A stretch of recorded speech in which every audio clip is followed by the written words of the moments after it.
Les lettres de Paul ne sont guère familières aux chrétiens d'aujourd'hui. Leur lecture seule et silencieuse n'est pas aisée, sans doute en partie parce que nous ne sommes pas assez familiers avec ces textes anciens.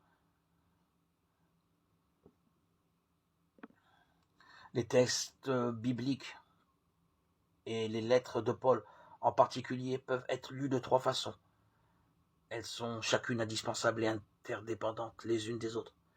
La première est la proclamation par laquelle la communauté croyante reçoit la parole de Dieu comme un don de son Seigneur qui ne cesse de parler aux hommes à travers les siècles.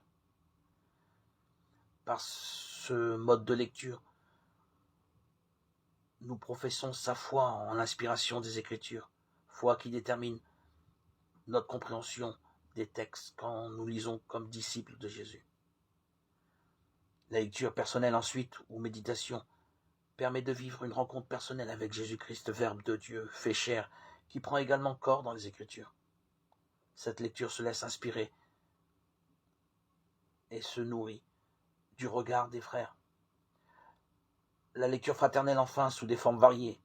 Cette lecture se soumet au regard des frères et des sœurs en Jésus-Christ. Qu'il s'agisse d'un cours ou d'un échange fraternel, nous sommes invités ainsi à nous laisser guider les uns par les autres dans la découverte des chemins que prend la parole de Dieu dans la vie des hommes.